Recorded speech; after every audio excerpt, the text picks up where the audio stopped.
Praise the Lord. प्रभु का धन्यवाद हो कि उसने आज का पवित्र दिन हमारी ज़िंदगियों में जोड़ा। प्रभु की इस सभा में आप सबका स्वागत है। आज देखें कि परमेश्वर का वचन हमको इस आज के पवित्र दिन में हमको क्या बताता है, किस विषय में हमारी अगुवाई और रहनुमाई करना चाहता है। हम पढ़ेंगे निर्गमन की पुस्तक, उसका 3रा अध्याय और उसकी 13 और 14 आयत। और यहाँ पर परमेश्वर का वचन हमको बताता है, मूसा ने परमेश्वर से कहा, जब मैं इज़राइलियों के पास जाकर उनसे कहूँ कि तुम्हारे पितरों के परमेश्वर ने मुझे तुम्हारे पास भेजा है, तब यदि वे मुझसे पूछें उसका क्या नाम है, तब मैं उनको क्या बताऊँ। परमेश्वर ने मूसा से कहा, मैं जो हूँ सो हूँ। फिर उसने कहा, तू इज़राइलियों से ये कहना, जिसका नाम मैं हूँ है, उसी ने मुझे तुम्हारे पास भेजा है। परमेश्वर अपने वचन के पढ़े और सुने जाने पर बहुतायत से आशीष दे। मैं हूँ, परमेश्वर ने कहा कि जिसका नाम मैं हूँ, उसी ने मुझे तुम्हारे पास भेजा है। ये मैं हूँ क्या दर्शाता है? ये मैं दर्शाता है प्रेजेंट टेंस को, वर्तमान काल को, कि he is present. You call him and he is there. वो हमारे पास है, हर वक्त है। पास्ट टेंस, फ्यूचर टेंस नहीं, ही इज़ प्रेजेंट। वो हमारे पास है, जब भी चाहे हम उसे पुकारें, वो हमारे पास है। मैं हूँ, बड़ी अद्भुत बात है, क्योंकि वो इज़राइल को मिस्र से मुल्क कनान में ले जाना चाह रहा था, जहाँ दूध और शहद की नदियाँ बहती हैं। इसलिए उसने एक ऐसा नाम दिया जिससे कि उन्हें इस बात का एहसास हमारे हर वक्त रहे कि मैं हूँ। क्योंकि रास्ते में बहुत सी परेशानियाँ और दिक्कतें आनी थी। परमेश्वर सब जानता है, वचन में भी लिखी हैं, और इसीलिए वो कहता है मैं हूँ। और ताकि वो निरंतर परमेश्वर को अपने सम्मुख मानते हुए चले, परेशानियों को पार करते हुए, उनके पैरों से कुचलते हुए आगे बढ़ते चले जाएं। और ऐसा परमेश्वर ने साबित भी किया उस मैं हूँ को, कि परमेश्वर जो है वो उनके साथ साथ चलता रहा। क्योंकि आज भी वो हमारे साथ उसी तरीके से चलता है और कहता है मैं हूँ। जब हम परेशान होते हैं तब परमेश्वर कहता है मैं हूँ। हम निराश होते हैं, परमेश्वर कहता मैं हूँ। सब हमें छोड़ के चले जाते हैं, कोई हमारा सहारा नहीं होता, हम अपने आप को अकेला महसूस करते हैं। प्रभु कहता है कि मैं हूँ। हम बीमार हैं तब प्रभु कहता है कि मैं हूँ। और आर्थिक किसी समस्या के अंदर फंसे हैं तो प्रभु कहता मैं हूँ। ज़िंदगी की कोई भी परेशानी हो, प्रभु यीशु कहते हैं कि मैं हूँ, मुझे पुकारो।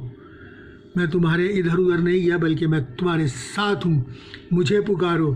प्रभु का एक और नाम से प्रभु को पुकारा जाता है, और वो है इमैनुएल, जिसका अर्थ है परमेश्वर हमारे साथ। परमेश्वर हमारे साथ, परमेश्वर हमारे साथ है। वही मैं हूँ, जो इज़राइल को निकाल के लाया, वही मैं हूँ, आज हमारे साथ खड़ा है। पर देखें कि परमेश्वर का वचन और हमें क्या बताता है। यीशु, हम प्रभु यीशु का नाम है जो दिया गया था कि उसका नाम यीशु रखना। क्या मतलब है इसका? यीशु का मतलब है सैल्वेशन, मुक्ति।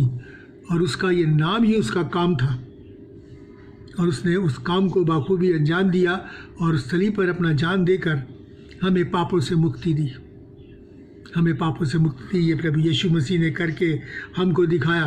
क्यों? क्योंकि उसे हमारी चिंता थी, हमारे लिए वो बहुत चिंतित था। इसीलिए वो अपनी स्वर्ग की सारी शान और शौकत छोड़कर इस ज़मीन पर मनुष्य बन गया, और हमारे लिए लोगों की लान तान सहकर क्रूस पर अपने प्राण को देकर हमारे लिए मुक्ति का द्वार खोला। उसे कितनी चिंता थी, इसका छोटा सा उदाहरण बाइबल में है। लूका 22 और 44 में लिखा है कि जब वो अपने पकड़वाए जाने से पहले प्रार्थना कर रहा था, तो अब लिखा है कि उसका पसीना लहू की बड़ी बड़ी बूंदों की तरह भूमि पर गिर रहा था। उसका पसीना, प्रभु यीशु मसीह का पसीना लहू की मोटी मोटी बूंदों के रूप में ज़मीन के ऊपर गिर रहा था। ये वो चिंता थी उसकी मानव जाति के प्रति, और यह प्रकट करता है उसके अपार प्रेम को जो वो मानव जाति के साथ करता है, भजन संहिता 16:8 में लिखा है, भजनकार कहता है कि मैंने प्रभु को निरंतर अपने सम्मुख रखा है, इसलिए कि वह मेरे दाहिने रहता है, इसलिए कि वो मेरे दाहिने रहता है। और हम एक गाना भी अक्सर गाते हैं, अपना दिल खोलो, वंदना करो, क्योंकि आत्मा का रूप धर के यीशु राजा तेरे पास खड़ा है। हाँ, यीशु राजा मेरे और आपके पास खड़ा है, हमारे दाहिने हाथ खड़ा है, और जब तक हम पुकारेंगे वो हमारे लिए मौजूद है, क्योंकि हम भी एक सफ़र, एक यात्रा को तय कर रहे हैं। उनकी यात्रा थी मुल्क मिस्र से मुल्क कनान तक, और हमारी यात्रा है इस पृथ्वी से स्वर्ग राज्य तक। और इसमें भी प्रभु यीशु मसीह कहते हैं मैं हूँ। आगे हम देखते जाएंगे कि किस तरीके से वो कहते हैं कि मैं तुम्हारे साथ हूँ, मैं हूँ। मत्ती 28 और 20 में लिखा है, प्रभु कहते हैं कि मैं जगत के अंत तक तुम्हारे साथ हूँ, मैं हूँ तुम्हारे साथ जगत के अंत तक। वो हमारे साथ है, आज वो हमारे साथ है। हमारी इस यात्रा में, हमारे सफ़र में, हमारी इस जर्नी में वो हमारी अगुवाई और रहनुमाई करता है, हमें संभालता है और हमको बताता है कि मार्ग क्या है और हम किस पर चले। लेकिन शैतान बहुत चालाक है, वो हमको इस मैं हूँ से अलग करना चाहता है, अपने प्रभु से अलग करना चाहता है। वो इस बात के एहसास को हमारे जीवनों से दूर करना चाहता है कि हम इस बात के एहसास को अपने जीवन में रखें कि प्रभु यीशु मसीह है, प्रभु यीशु मसीह हमारे पास है। और वो एक बहुत चालाक सेल्समैन है, मैं कहूँ तो ये गलत नहीं होगा, क्योंकि उसके वायदे बहुत लुभावने और बहुत बड़े बड़े हैं, बहुत लुभावने वायदे वो करता है, और उसके द्वारा वो हमको संसारिकता की तरफ खींचता है और हमको उस भावना से जो हमारे मन में निरंतर रहनी चाहिए कि मैं हूँ, हमारे साथ है, उससे अलग कर दे। और जब तक हमें इस बात का पता चलता है तब तक बहुत देर हो चुकी है, और मनुष्य जो है वो विनाश के गड्ढे में गिर चुका होता है। इसलिए मेरे और आपको बहुत चौकस रहने की ज़रूरत है। परमेश्वर का वचन यूहन्ना 8 और उसकी 44वीं आयत में हमको शैतान के विषय में बताता है। वो कहता है कि शैतान झूठ का पिता है, यानी कि वो जनक है, झूठ का क्रिएटर है, और वो झूठ का गढ़ने वाला है। वो झूठ को गढ़ता है मानव जाति को वर्गलाने के लिए। फिर आगे लिखा है कि वो आरंभ से हत्यारा है, शुरू से ही वो हत्यारा है, हत्या करता है। और उसका एक बहुत बड़ा अनुयायी जिसकी मिसाल इस दुनिया में है, शैतान का अनुयायी, हम सब उसे जानते हैं, उसके नाम को जानते हैं, और उसका नाम है हिटलर। जानते हैं किस तरीके से उसने हज़ारों हज़ार लोगों की हत्या की। पहले तो उन्हें गोली से मारा, जब देखा कि इससे खर्चा ज़्यादा होता है तो उसने गैस चैम्बर बनवाए, उसमें लोगों को ठूस ठूस के गैस चालू कर दी, और इस तरीके से उसने उनको मारा। वो हत्यारा रहा। और झूठ के विषय में उसका एक स्लोगन बहुत फेमस हुआ है। वो कहता था कि tell a lie with a confidence and everybody will believe. झूठ को इतनी दृढ़ता से बोलो कि हर एक इंसान उसका यकीन करेगा। और इस तरीके से वो शैतान का पक्का अनुयायी था। दोनों बातें जो शैतान के विषय में लिखी हैं वो उसके जीवन में थी, और हम जानते हैं कि उसका क्या है शुरू हुआ, किस मौत वो मरा, हम सब जानते हैं। और शैतान की भी मौत उसी की तरह होगी, वो भी उस आग की झील के अंदर डाला जाएगा। ये परमेश्वर के वचन के अंदर लिखा है। परमेश्वर का वचन हमें इस बात को बताता है। हम देखें 2 कुरिन्थियों उसका 2 और 11 हमको क्या बताता है परमेश्वर का वचन, कि शैतान का दाव हम पर ना चले, क्योंकि हम उसकी युक्तियों से अनजान नहीं। हम उसकी युक्तियों से अनजान नहीं, तो फिर कैसे पता चलेंगी हमें उसकी युक्तियाँ? इस पवित्र वचन में लिखा है शैतान किस तरीके से हमला करता है, किस तरीके से लोगों को वर्गलाता है, किस तरीके से लोगों को बहकाता है, और सच्चाई सत्य के मार्ग से हटाकर विनाश की तरफ हमको ले चलता है। वो नहीं चाहता कि, फिर से कहूँगा कि इस एहसास को हमारे जीवन में रहने देंगे। प्रभु यीशु मसीह ने कहा है कि मैं तुम्हारे साथ हूँ, जगत के अंत तक तुम्हारे साथ हूँ। इसीलिए वो तरह तरह की युक्तियाँ बनाता है। और हम परमेश्वर के वचन में लिखा है कि वो किस तरीके से चालाकी से हमको फंसाता है। एक छोटी सी मिसाल मैं आपको देना चाहूँगा कि हम जानते हैं कि मछली पकड़ने के लिए कांटा इस्तेमाल किया जाता है। उस कांटे को ऐसे ही पानी में नहीं डाल दिया जाता, बल्कि उसके ऊपर चारा लगाया जाता है, चारे से उसको ढक दिया जाता है और फिर उसको पानी में डाला जाता है। और मछली उस कांटे को नहीं देख पाती, बल्कि उस चारे को देखती है। और जब तक उसे ये पता चलता है कि इस चारे के पीछे एक भयंकर कांटा है, तब तक बहुत देर हो चुकी होती है, वो उसमें फंस चुकी होती है। इसी तरीके से संसार और उसकी अभिलाषाएं वो चारा है जो शैतान हमारे सामने फेंकता है, और उसके पीछे छुपा हुआ वो कांटा है, वो मौत, मृत्यु। और जब तक, और अगर हम शैतान के चुंगल में फंस गए, उस चारे को हमने निगल लिया, उस चारे को हमने एक्सेप्ट कर लिया, तो फिर तब तक, जैसे कि मैंने आपको बताया, कि बहुत देर हो चुकी होती है और मनुष्य पाप के गड्ढे के अंदर गिर चुका होता है, उस भयंकर मौत के कांटे में फंस चुका होता है। इसीलिए परमेश्वर का वचन बड़ी सफाई से हमको एक बात बताता है।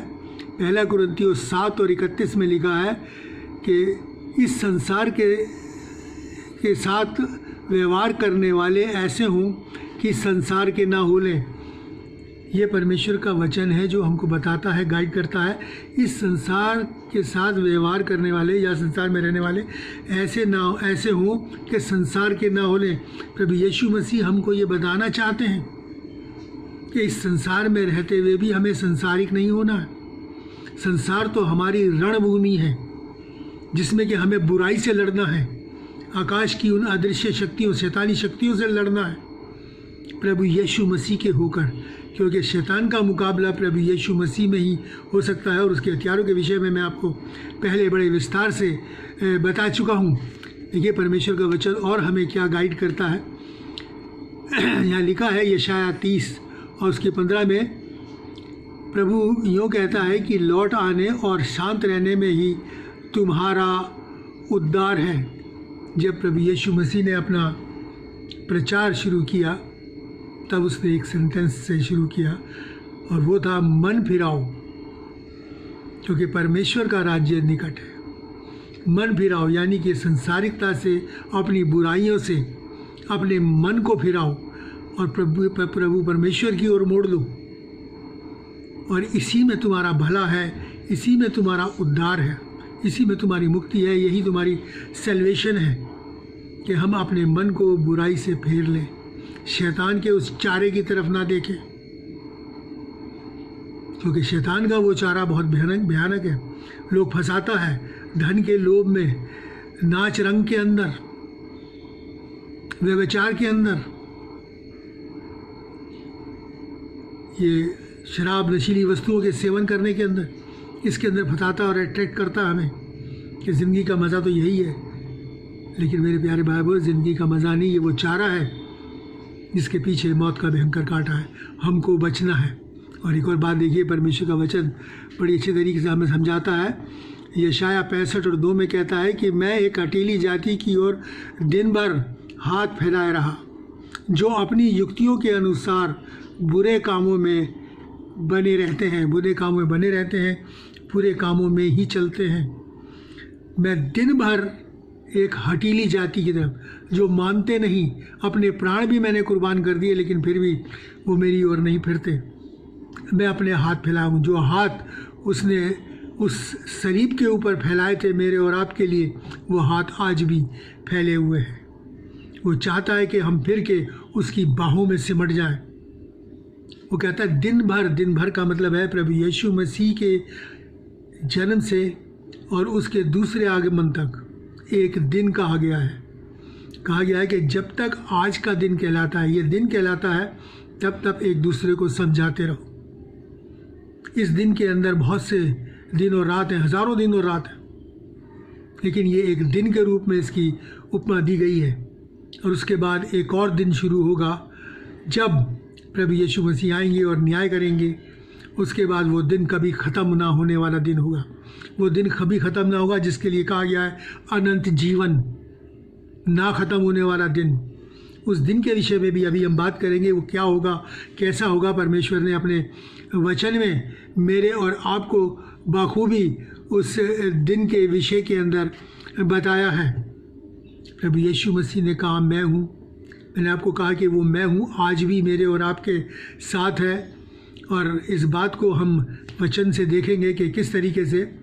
यूहन्ना 18 और उसकी 3 से 6 मैं आपके सामने परमेश्वर के वचन से पढ़ दूँ। यूहन्ना 18 और उसकी 3 से 6 आयत में यहाँ पर देखिए कि परमेश्वर का वचन क्या कहता है। ये जब का बयान है, जब प्रभु यीशु मसीह को पकड़ने आए थे उनको क्रूसिफिक्शन के लिए। तो उन्होंने लिखा है, तब यहूदा सैनिकों के एक दल को और प्रधान याजकों, फरीसियों की और प्यादों को लेकर दीपकों, मशालों और हथियारों को लिए हुए वहाँ आया। तब यीशु उन सब बातों को जो उसके पर होने वाली थी जानकर निकला और उनसे कहा, किसको ढूंढते हो? उन्होंने उत्तर दिया, यीशु नासरी को। यीशु ने उनसे कहा, मैं हूँ। उसका पकड़वाने वाला यहूदा भी उनके साथ था। उसके ये कहते ही कि मैं हूँ, वो पीछे हटकर भूमि पर गिर गए। उसके ये कहते ही कि मैं हूँ, वो पीछे हटकर भूमि पर गिर गए। मैं हूँ, ये वो सामर्थी नाम था जिसने समुंदर के 2 हिस्से कर दिए। ये वो सामर्थी नाम था जिसने सूरज और चांद की परिक्रमा को रोक दिया। ये वो सामर्थी नाम मैं हूँ था जो आग के खंभे के रूप में इस्राएलियों के साथ साथ चलता था और आज मेरे और आपके भी साथ है। और इस नाम को सुनते ही वो सामर्थ्य निकली इस नाम से कि वो पछाड़ खा के पीछे गिर गए। किसी ने धक्का नहीं दिया। सैनिक थे, हथियारों से लैस थे, एक निहत्थे व्यक्ति को पकड़ने के लिए आए थे। और वचन बताता है कि वो पछाड़ खाकर पीछे गिर गए, पीछे हटकर पीछे गिर गए। ये उस नाम की सामर्थ्य है जो आज भी मेरे और आपके जीवन में काम करती है। हमको इस संसार से, इस नगर से उस स्वर्गीय नगर में लेके जाने के लिए आज भी वो हमारी हर ज़रूरतों को पूरा करता है। यानी आपको जैसे शुरू में कहा था कि वो हमारी शारीरिक ज़रूरतों को पूरी करता है। दुख में है, तकलीफ़ में है, परेशानी में है, हर ज़रूरत पूरा करता है। लेकिन वो हमारी आत्मिक ज़रूरतों को भी पूरा करता है, क्योंकि वो हमारी आत्मा को लेके वहाँ जाएगा। यहाँ तो वो हमारी सहायता करता है शारीरिक रूप से भी, लेकिन आत्मिक रूप से भी हमको मजबूत करता है। इस वचन में देखेंगे किस तरीके से ये मैं हूँ, खुद मैं हूँ कह के मेरे और आपको प्रभु यीशु मसीह बताते हैं। अगर हम देखें यूहन्ना उसका 14 अध्याय उसकी 6 आयत में लिखा है, मार्ग, सत्य और जीवन मैं हूँ। I am the way, the truth and the life. मार्ग, सत्य और जीवन मैं हूँ। जिस मार्ग पे को मैंने तुम्हें बताया, यदि तुम उस पर सच्चाई से चलोगे तो उस हमेशा की ज़िंदगी को पाओगे। आगे क्या कहता है यूहन्ना 11 और उसके 25 में लिखा है, पुनरुत्थान मैं हूँ। आई एम द रेजरेक्शन, यानी कि जी उठना। पुनरुत्थान मतलब जी उठना मैं हूँ। जब प्रभु यीशु मसीह आएगा तो जितने उसमें सोए हैं वो जी उठेंगे, और जो उस वक़्त ज़िंदा रहेंगे वो बदल जाएंगे, अपने आत्मिक स्वरूप में आएंगे। और ये प्रभु यीशु मसीह में ही होगा, क्योंकि वो कहता है कि आई एम द रेजरेक्शन। यूहन्ना 10 और 7 में देखिए क्या कहता है, भेड़ों का द्वार मैं हूँ। I am the door of the sheep. प्रभु यीशु मसीह ने अपने विश्वासियों को भेड़ कहकर संबोधित किया है कि हम उसकी भेड़ें हैं और वो द्वार है। जितने भी प्रभु यीशु मसीह के बताए रास्ते पर चलेंगे वो उस स्वर्गीय द्वार के अंदर प्रवेश करेंगे और स्वर्गीय राज्य में जाएंगे। अगर यूहन्ना 10 और 11 में कहता है कि अच्छा चरवाहा मैं हूँ। I am the good shepherd. I am the good shepherd. अच्छा चरवाहा प्रभु यीशु मसीह हमारा चरवाहा है। प्रभु यीशु मसीह लिखित रूप में इस बाइबल के अंदर है। ये लिखित रूप में मसीह है जो इस बाइबल के अंदर है, और ये हमको बताती है बाइबल कि हमें क्या करना है और क्या नहीं करना। परमेश्वर के वचन को चरवाहे की लाठी भी कहा जाता है। ये वो लाठी है जो जैसे चरवाहा भेड़ों को हाँकता है और सही राह पे ले चलता है, उसी तरीके से ये लाठी मेरे और आपको सही राह के ऊपर लेके चलती है। चरवाहे की लाठी इस वचन के अनुसार हमको वो गाइड करता है, हमारी चरवाही करता है। यूहन्ना 8 और 12 में लिखा है कि जगत की ज्योति मैं हूँ। He is the life of the world. I am the life of the world. I am the light of the world. Sorry, I am the light of the world. वो जगत की ज्योति है। परमेश्वर के वचन में लिखा है भजन संहिता 119 में कि परमेश्वर के वचन के खुलने से प्रकाश होता है, और जो इस वचन के प्रकाश में चलता है वो कभी ठोकर नहीं खाता। उसके बाद यूहन्ना 8 और 12 में लिखा है कि यूहन्ना 6 और 3 में लिखा है, पहला यूहन्ना 6:3 में, जीवन की रोटी मैं हूँ। I am the bread of the life. जो मुझे खाएगा वो कभी भूखा नहीं होगा। मुझे खाने से मतलब जब परमेश्वर का वचन यूहन्ना नबी को दिया गया प्रकाशित वाक्य, तब कहा गया कि तू इस पुस्तक को खा जा, मतलब इस पुस्तक को अपने जीवन में उतार ले, अपने दिलो दिमाग के अंदर उतार ले, ये तेरे चित्त पे से हटने ना पाए। यही वो वचन है जो हमें खाना है, रात दिन खाना है, ताकि हम इस वचन के द्वारा बलवंत हों और परमेश्वर की राह में बने रहें। और अंत में वो कहता है प्रकाशित वाक्य 22 और 13 में कि आदि और अंत मैं हूँ। आदि और अंत मैं हूँ। जैसे एक छल्ला होता है जिसका ना शुरू ना आखिर, इसमें पता नहीं चलता, इसीलिए हमारे परमेश्वर आदि और अंत है। वो अंत की बातें आदि से और आदि की बातें अंत से करता है। उसका दिनों की कोई गिनती नहीं है, अनंत है वो। परमेश्वर का धन्यवाद हो, ऐसा परमेश्वर आज मेरे और आपके साथ है और हमारी अगुवाई और नाम रहनुमाई करता है। और ये मैं हूँ एक बात को और प्रेजेंट करता है कि परमेश्वर समय सीमा में बंधा हुआ नहीं है। प्रभु यीशु मसीह हमारा समय सीमा में बंधा हुआ नहीं है, वो प्रेजेंट है। उसके लिए कोई वर्तमान नहीं, कोई भूत नहीं। जैसे कि मेरे सामने ये सब चीज़ें रखी हैं और ये सामने मेरे सामने प्रेजेंट हैं, थी या है और आगे होंगे नहीं, लेकिन इस वक्त मेरे सामने। इस तरीके से हमारा सारा जीवन, हमारा बचपन, हमारी जवानी, हमारा बुढ़ापा और उसके बाद का हमारे जब मरने के बाद का भी जीवन, उसके सारा उसके सामने है, प्रेजेंट है। इसलिए वो कोई समय सीमा के अंदर बंधा हुआ नहीं है। और इसका बड़ा अच्छा जिक्र परमेश्वर के वचन के अंदर लिखा है। मैं आपके सामने पढ़ दूँ यहाँ पर जकरिया 14 और 6 और 7 के अंदर परमेश्वर का वचन कहता है कि उस समय उजियाला ना रहेगा, क्योंकि ज्योतिगण सिमट जाएंगे।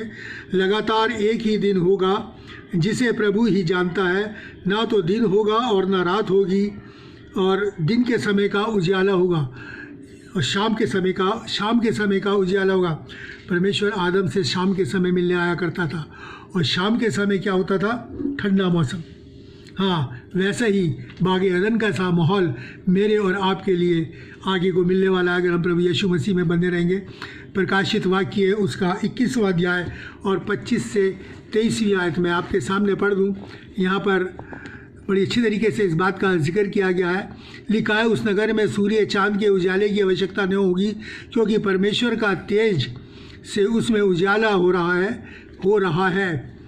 और उसका मेमना उसका दीपक है, यानी प्रभु यीशु मसीह। और जाति जाति के लोग उसकी ज्योति में चले फिरेंगे, और उसके फाटक दिन को कभी बंद ना होंगे और वहाँ रात ना होगी। उसके एक ही दिन लगातार रहेगा, क्योंकि दिन को बंद ना होंगे और रात में होगी नहीं। और इस स्थिति में जब प्रभु यीशु मसीह आएगा तो मैं और आप भी बहुत जल्दी इस स्थिति को पाने वाले हैं कि हम इस टाइम बार से, इस टाइम लिमिट से बाहर निकल जाएंगे। फिर हम भी उस मैं जो हूँ के साथ रहेंगे, उसी की स्थिति में। क्योंकि परमेश्वर ने लिखा है, वचन में लिखा है, पहला यूहन्ना 3:2 में, जब वो आएगा तब हम उसके समान होंगे, हम उसके समान हो जाएंगे। फिर हमारे लिए कोई समय की पाबंदी नहीं रहेगी। फिर हम भी ना थकेंगे, ना श्रमित होंगे और ना ही हम होंगे, क्योंकि परमेश्वर के विषय में लिखा है, ना थकित होता है, ना श्रमित होता है, ना ऊँगता और ना सोता है। जब एक ही दिन होगा तो ये स्थिति मेरी और आपकी भी होगी। हम भी ना सोएंगे और ना ऊँगेंगे, और ना थकित होंगे ना श्रमित होंगे, क्योंकि प्रभु के अंदर चले फिरेंगे। उसमें लिखा है कि उसकी ज्योति में, प्रभु क्या है? ज्योति, उसमें हम चले फिरेंगे तो हम उसके समान होंगे परमेश्वर के। और वचन में लिखा है कि भजन संहिता 82 की 6 में लिखा है कि उसने कहा क्या मैंने नहीं कहा कि तुम ईश्वर हो, तुम ईश्वर हो, हम उसके बेटे और बेटी हैं ईश्वर के, इसलिए हम ईश्वर हैं और हम उसके स्वरूप और समानता में जिसमें कि उसने हमें बनाया था फिर से हम उसको प्राप्त करने जा रहे हैं। ये परमेश्वर का वरदान है जो परमेश्वर मेरे और आपको दिया चाहता है। और परमेश्वर का वचन बड़ी अच्छी बात रोमियो उसका 9 और 28 में कहते हैं, वो कहते हैं कि प्रभु अपना वचन पृथ्वी पर पूरा करके धार्मिकता से शीघ्र पूरा करेगा। ये बात मैं अपने मैसेजेस में बार बार कह रहा हूँ कि प्रभु यीशु मसीह बहुत जल्द आने वाला है, बहुत जल्द। और इस वचन में भी लिखा है कि वो इस बात को बहुत शीघ्र पूरा करेगा। वो हमें अपनी सामर्थ से भर देगा, अपनी सामर्थ्य से, जो सामर्थ उसके अंदर थी। जैसे कि परमेश्वर के वचन में लिखा है, शायद 40 और 28 में कहता है, जो सनातन परमेश्वर पृथ्वी भर का सृजनहार न थकता और न श्रमित होता है, और वो उसकी बुद्धि अगम्य है, वो कभी नहीं थकता, रात दिन जागता रहता है। ऐसे ही वो हमको भी बनाएगा, मैं और आप भी उसी की तरह सामर्थ्य के साथ उसमें जिएंगे, चलेंगे, फिरेंगे और उसके निकट आनंद की भरपूरी है। उस आनंद की भरपूरी की जिसकी हम कामना करते हैं उसको पाएंगे।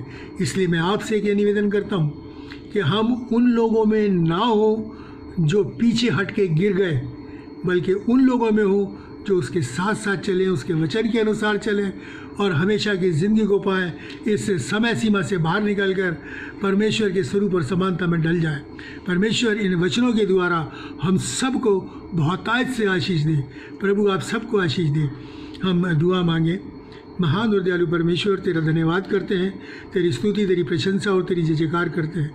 धन्यवादित हैं तेरे वचन के लिए, जिसकी अगुवाई और रहनुमाई में पिता परमेश्वर अगर हम चलें तो हमेशा की ज़िंदगी पाएंगे, स्वर्गीय राज्य के वारिस होंगे। प्रभु आज की तमाम परिस्थितियों को तेरे सामने रखते हैं। इस परिस्थिति से पिता परमेश्वर इस संसार को मुक्ति दे। प्रार्थना करते हैं पिता परमेश्वर इस कलीसिया के लिए, जिसका के दास होने के लिए तूने मुझे चुना है। प्यारे बाप आसमानी, पूरी कलीसिया को तेरे चरणों में रखता हूँ, नाम ब नाम, एक एक जन को, बच्चे से लेकर बुजुर्ग तक को सबको तेरे चरणों में लेके आता हूँ।